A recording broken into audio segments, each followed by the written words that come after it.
നമുക്കെല്ലാം അറിയുന്നതുപോലെ മധ്യപൂർവേഷ്യയിൽ ഇസ്രയേൽ ഇറാനുമായിട്ട് ഒരു ഉരസൽ നടന്നിരിക്കുന്നു. അമേരിക്കയിൽ നിന്നും president Donald Trump, Marco Rubio secretary of state, പിന്നെ അവിടെ ഇരിക്കുന്ന ഈ അമേരിക്കയുടെ ഇസ്രായേൽ അംബാസഡറായ മൈക്ക് ഹക്കബി, ഇവരൊക്കെ ഇതിൻ്റെ ഒരു പാർട്ടാണ്. പിന്നെ വിറ്റ്കോഫ്, അത് അൺഒഫീഷ്യലായിട്ടുള്ള ട്രംപിൻ്റെ സുഹൃത്താണ്, ഗോൾഫൊക്കെ കളിച്ച് നടക്കുന്ന, അവരൊക്കെയാണ് നെഗോഷിയേറ്റ് ചെയ്യുന്നത്. അപ്പോൾ ഈ യുദ്ധത്തെക്കുറിച്ചും, ഇന്ന് യുദ്ധം കൊടുമ്പിരി കൊണ്ടിരിക്കുന്നു. ഏകദേശം 2ാം ദിവസം 2 രാത്രി യുദ്ധം കഴിഞ്ഞിരിക്കുന്നു. 3rd wave attack നടത്തിയിരിക്കുന്നു. 3ാം ദിവസത്തിലേക്ക് കടന്നിരിക്കുകയാണ്. ഇതുമായിട്ട് ബന്ധപ്പെട്ട് പലപ്പോഴും പ്രമുഖ മലയാള മാധ്യമങ്ങളിൽ അദ്ദേഹം ഈ അനലിസ്റ്റായിട്ട് വരുന്ന എൻ്റെ സുഹൃത്തും ഒപ്പം സഹപ്രവർത്തകനുമായിട്ടുള്ള മിഥുനുമായിട്ടുള്ള ഒരു സംഭാഷണമാണ് ഞങ്ങൾ നടത്തുന്നത്. അദ്ദേഹം ഒരു മിഡിൽ ഈസ്റ്റ് അനലിസ്റ്റാണ്. ഒപ്പം തന്നെ എല്ലാ കാര്യങ്ങളും സൂക്ഷ്മതയോടെ പഠിച്ച് അതിനെപ്പറ്റി വിവരങ്ങൾ നൽകുന്ന ഒരു വ്യക്തിയാണ് മിഥുൻ. എനിക്ക് അറിയാവുന്ന പോലെ 24 ന്യൂസ് ചാനൽ തൊട്ട് അങ്ങനെയുള്ള ചാനലുകളിലൊക്കെ അദ്ദേഹം പ്രത്യക്ഷപ്പെടാറുണ്ട്. അദ്ദേഹത്തിൻ്റെ ഇപ്പോഴത്തെ വാഷിങ്ടൺ DC ഒരു ഫ്ലൈറ്റ്, മിലിറ്ററി ഹെലികോപ്റ്ററും അമേരിക്കൻ എയർലൈൻസിൻ്റെ ഒരു ഫ്ലൈറ്റ് പോട്ടോമോക്ക് റിവറിൽ വീണ സാഹചര്യത്തിൽ അദ്ദേഹം അതിനെക്കുറിച്ച് 24 ചാനലിലൊക്കെ ഇത് നടത്തിയിരുന്നു. അങ്ങനെ ഒട്ടനവധി മലയാള വാർത്താ ചാനലുകളിലൊക്കെ അദ്ദേഹത്തിൻ്റെ വ്യക്തിമുദ്ര പതിപ്പിച്ച വ്യക്തിയാണ്. ഇദ്ദേഹത്തോട് ഇറാനും ഇസ്രായേലുമായിട്ടുള്ള ഇന്നത്തെ സംഘർഷത്തെക്കുറിച്ചാണ് ചോദ്യങ്ങൾ. അപ്പോൾ ആദ്യ ചോദ്യം എന്നും പറയുന്നത്, മിസ്റ്റർ മിഥുൻ, എന്താണ് താങ്കൾക്ക് ഈ ഇപ്പോൾ പൊട്ടിപ്പുറപ്പെട്ടിരിക്കുന്ന യുദ്ധത്തെ കുറിച്ച് പറയാനുള്ളത്? ഓക്കെ, നമസ്കാരം സുഹൃത്തുക്കളെ. നമസ്കാരം Victor, thank you once again for welcoming. Okay, സുഹൃത്തുക്കളെ, അതായത് എന്തൊരു യുദ്ധമായാലും ഒരു ഗോളിൽ താങ്കളൊരു സോൾജറാണല്ലേ, ദർ ഇസ് അൾട്ടിമേറ്റ് ഗോൾ. അതായത് നമ്മൾ ഉദ്ദേശിച്ച ഒരു കാരണമുണ്ട്. വെറുതെ കുറേ F-35 കൊണ്ടുപോയി കുറേ ബോംബിടുക, തിരിച്ചു വരിക, അല്ലെങ്കിൽ ഒരു അനിശ്ചിതാവസ്ഥ സൃഷ്ടിക്കുക എന്നുള്ളതല്ല ഇതിൻ്റെ മെയിൻ പോയിന്റ് എന്ന് പറയുന്നത്. ഇസ്രായേലിന് വ്യക്തമായിട്ട് ലക്ഷ്യങ്ങളുണ്ട്. ലക്ഷ്യങ്ങൾ എന്ന് പറയുന്നത് ടു ടേക്ക് ഇറാനെ ഒരു 40 വർഷം പുറകിലോട്ട് പഴയ പേർഷ്യൻ്റെ ഉള്ളിലേക്ക് തിരിച്ചു കൊണ്ടുപോകുക. എന്തിനു വേണ്ടി എക്സ്പ്ലെയിൻ ചെയ്യാം. അതായത് മെയിൻ ഗോൾ അതാണ്, 40 വർഷം പുറകിലേക്ക് ഇറാനെ തിരിച്ചു കൊണ്ടുപോകുക. ഇപ്പോൾ ഇന്നലെ വൈകിട്ടാണ് ഏകദേശം പ്രാദേശിക സമയം 2:30 പറഞ്ഞിരുന്നത് അല്ലേ, റൈസിംഗ് ലയൺ എന്നാണ് പറയുന്നത്, ഓപ്പറേഷൻ ആരംഭിച്ചിരിക്കുന്നത്. ഏകദേശം 200ഓളം എയർക്രാഫ്റ്റ് F-35 സ്റ്റെൽത്ത് ഫൈറ്റർ 5ാം ജനറേഷൻ. എന്തുകൊണ്ട് F-35 എന്നുള്ള ചോദ്യം എന്ന് പറയുന്നത്, is one of the most 5th generation manoeuvring, അതായത് ക്രോസ് റഡാർ കബളിപ്പിക്കാൻ പറ്റും. ഏകദേശം എന്ന് പറയുന്നത് പ്രിസൈസ് ലൊക്കേഷനിലേക്ക് എത്രമാത്രം താഴേക്ക് പോകാൻ പറ്റുമോ, അതായത് റഡാറിനെ കബളിപ്പിച്ചുകൊണ്ട് താഴേക്ക് ഇറങ്ങി പോകാനുള്ള സൗകര്യം F-35 ഉണ്ട്. F-18 ഉണ്ടായിരുന്നു, F-15 ഉണ്ടായിരുന്നു, ഫോളോഡ് ബൈ മോസ്റ്റ്ലി F-35 ആയിരുന്നു. ഓക്കെ, അവരുടെ ഉദ്ദേശം മെയിനായിട്ടെന്ന് പറയുന്നത് ഹൈബ്രിഡ് അറ്റാക്ക്, അതായത് ഹൈ വാല്യൂ അസറ്റ്സ്. ഞങ്ങളൊരു പട്ടാളക്കാരാകുന്നുണ്ട്, HVT, ഹൈ വാല്യൂ അസറ്റ്സ് അല്ലേ, അസറ്റ്സിനെ ഇല്ലാതാക്കുക. അതായത് ഈ പറയുന്ന ടെഹ്റാനിലാണ് ഫസ്റ്റ് ആക്രമണം. അവരുടെ ഈ പറയുന്ന സയൻറ്റിസ്റ്റുകളെ, ന്യൂക്ലിയർ സയൻറ്റിസ്റ്റുകളെ, ഡ്രോൺ ടെക്നോളജി വിക്ടർ ബൈക്ക് അറിയുമെന്ന് പറഞ്ഞുകൂടാ, ഈ പറയുന്ന റഷ്യക്ക് ഇവരാണ് ഈ പറയുന്ന ഡ്രോൺ വിൽക്കുന്നത്. So it seems like Iran ഒരുപാട് ടെക്നോളജി ഒരുപാട് മുന്നോട്ട് പോയ രാജ്യമാണ്. Selling Shahed missile, ballistic missiles ഉണ്ട്. ഡ്രോൺ ടെക്നോളജിയുടെ ചീഫിനെ അവർ വധിച്ചിരിക്കുന്നു. അവരെ 3 ന്യൂക്ലിയർ സയൻറ്റിസ്റ്റിലും മരിച്ചിരിക്കുന്നു. പിന്നെ അവരുടെ തലവൻ അല്ലേ, എന്ന് പറഞ്ഞാൽ അവരുടെ സേനയുടെ തലവനെ ഇല്ലാതാക്കി. This all happened in Iranian revolution ഗാർഡിൻ. Okay, അത് എല്ലാം ഹാപ്പൻ ടെഹ്റാനിലായിരുന്നു ഫസ്റ്റ് ആക്രമണം. അതിനുശേഷം അവരുടെ ആക്രമണം എന്ന് പറയുന്നത് ന്യൂക്ലിയർ എൻറിച്ച്മെന്റ്സിന് നെതാനിസ്, അതാണ് അവരുടെ nuclear enrichment area. Inside news പറയുന്നത് ഈ പറയുന്ന നെതാനിസിലൊക്കെ ലോ ആയിട്ട് ഈ പറയുന്ന സർഫേസ് ടു എയർ മിസൈൽസ്, അതായത് ഈ പറഞ്ഞ പ്രിപ്പറേഷൻ ഇന്നൊരു തുടങ്ങിയ പ്രിപ്പറേഷൻ ഒന്നുമില്ല. മാസങ്ങൾ വർഷങ്ങളായിട്ട് ഡീപ്പ് അസറ്റ്സ് ഉണ്ട് ആർക്ക് ഈ പറയുന്ന ഇസ്രായേലിന് എവിടെയുണ്ട്, ഈ പറയുന്ന ഇറാനകത്തുണ്ട്.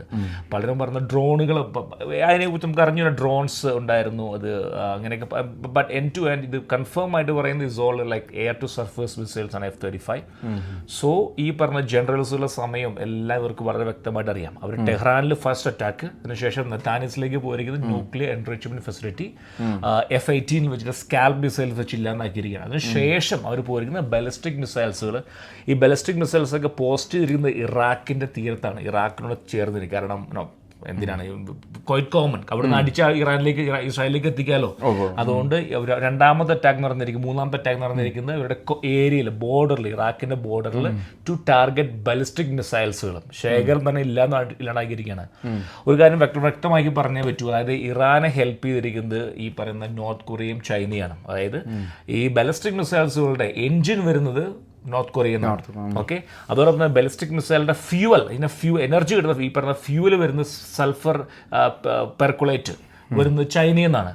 അപ്പോൾ അതുകൊണ്ട് ഇനിയൊരു തിരിച്ചുപോക്ക് ബാലിസ്റ്റിക് മിസൈലുകൾ ഇറാൻ അസാധ്യമാണ്. കാരണം അവർ എയർ ഡിഫൻസ് പറഞ്ഞേ പറ്റൂ. ഇപ്പോൾ എല്ലാവരും ചോദിക്കും എയർ ഡിഫൻസ് ഇവിടെ പോയെന്നാണ്.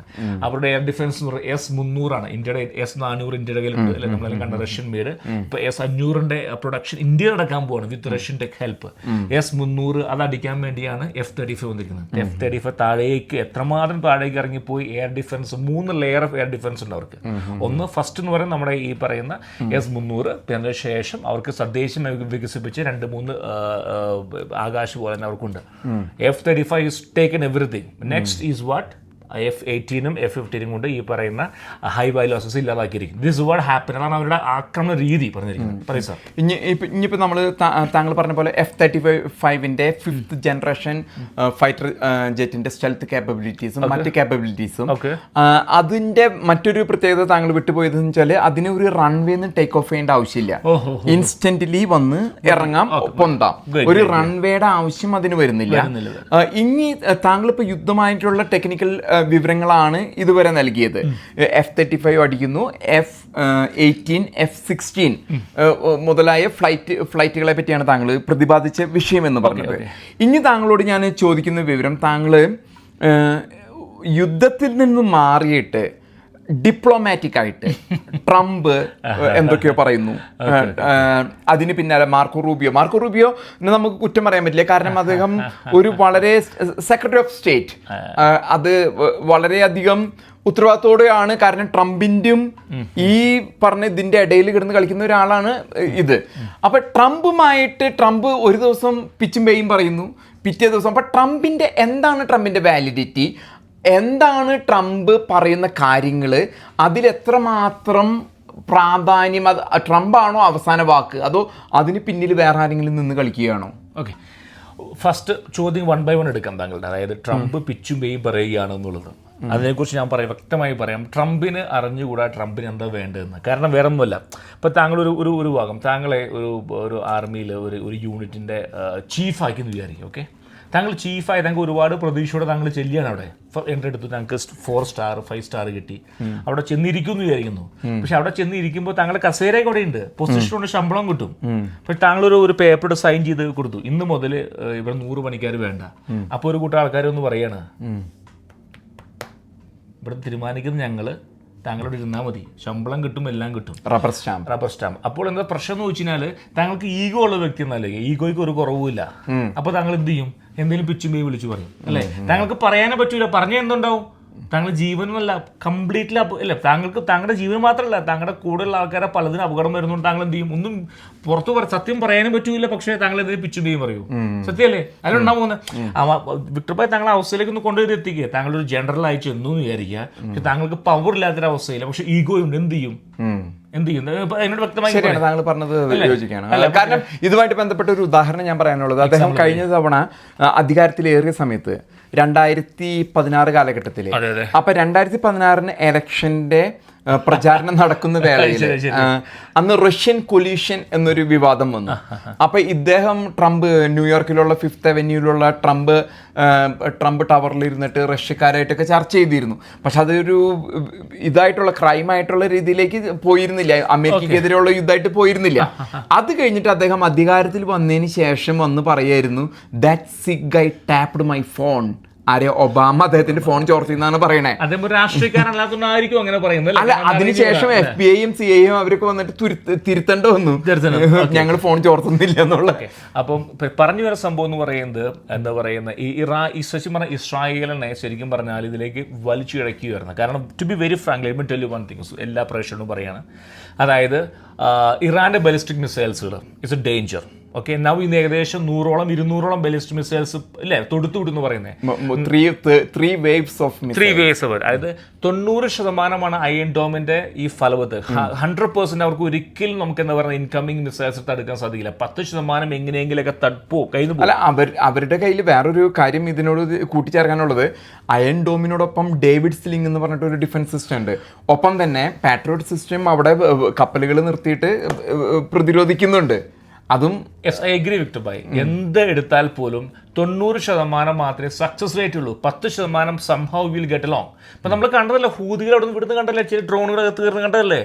ഇസ്രായേലിന്റെ പേടി എന്ന് പറയുന്നത് ഒരു ബലിസ്റ്റിക് മിസൈലില് ന്യൂക്ലിയർ വിട്ട എന്തായിരിക്കും അവസ്ഥ പറയൂ, എന്തായിരിക്കും അവസ്ഥ? അല്ല, അത് കടക്കാതിരിക്കുന്നതിന് വേണ്ടി, കാരണം ഒരു കാലാകാലങ്ങളിൽ ചരിത്രപരമായിട്ടുള്ള ഒരു 1948 ഇസ്രായേൽ എന്നൊരു രാജ്യം രൂപാന്തരീകരിക്കപ്പെട്ടതിന് ശേഷം അതിൻ്റെ സംരക്ഷണം, അത് രൂപാന്തരീകരിച്ചതിലും അമേരിക്കയ്ക്കുള്ള പങ്ക്, അത് ഇന്ന് സംരക്ഷിക്കുന്നതിലും അമേരിക്കയ്ക്കുള്ള പങ്ക്. ഇപ്പം നമ്മൾ തൊട്ട് മുമ്പ് പറഞ്ഞ മാതിരി ട്രംപ് എന്നൊരു വ്യക്തിയല്ല അത് സംരക്ഷിക്കുന്നത്. അത് CENTCOM, central command of United States മിലിറ്ററിയുടെ ഇത് വ്യക്തമായിട്ടും ഇസ്രായേലിനെ സംരക്ഷിക്കുക എന്നുള്ളത് നാറ്റോ രാജ്യങ്ങളെ സംരക്ഷിക്കുന്നതിനേക്കാളുമുള്ള പ്രാധാന്യമാണ് അമേരിക്ക നൽകുന്നത് ഇസ്രായേലിനെ സംരക്ഷിക്കാനായിട്ട്. താങ്കൾ ഹാർപ്പിക്കിന് പരസ്യം കണ്ടിട്ടുണ്ടോ? അതിന് 99% കണ്ട് കീടാടു അവിടെ ഉണ്ടാവും പറയില്ലേ, അവര് പോലെ പറയുന്നു 1%. അങ്ങനെ കൊച്ചാക്കരുത്. ഹാർപ്പിക്കിന്റെ പരസ്യം വെച്ചിട്ട് ഒരു വർത്താനം മിഥുൻ പറയരുത്. എന്റെ ചോദ്യം വളരെ അല്ലല്ല, മിഥുൻ പറഞ്ഞത് ഒട്ടും ശരിയായില്ല. ഞാൻ അതിനെ സമ്മതിക്കുന്ന, അതായത് ഹാർപ്പിക് എന്ന ഒരു ഇത് ഇസ്രായേലിന്റെ സംരക്ഷണം അമേരിക്ക ഏറ്റെടുത്തു എന്ന് പറഞ്ഞപ്പോ മിഥുൻ പറഞ്ഞ കാര്യം ഹാർപ്പിക്കിൽ 1% അണുകേറുന്നൊക്കെയാണ്. അല്ല, അതിനു വേണ്ടിയാണ് വിമാനവാഹിനി.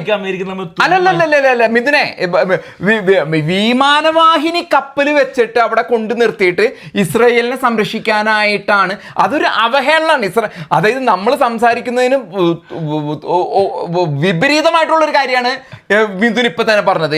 അത് ഒട്ടും അംഗീകരിക്കാൻ അല്ലല്ല മിഥുൻ അത് പറഞ്ഞത് ഒട്ടും ന്യായമുള്ള. ഞാൻ പറഞ്ഞത് അമേരിക്ക ഇസ്രായേലിനെ എന്ത് വില കൊടുത്തും സംരക്ഷിക്കുന്ന പറഞ്ഞത്. അല്ലെ, ഞാൻ പറഞ്ഞതിൽ തെറ്റുണ്ടെങ്കിൽ മിഥുൻ പറഞ്ഞോ? തെറ്റുണ്ട്. അല്ലല്ല, ഇങ്ങനെയാണെങ്കിൽ മിഥുന്റെ അടുത്ത് ചർച്ചയ്ക്ക് ഞാനില്ല. ഞാൻ പറഞ്ഞില്ല.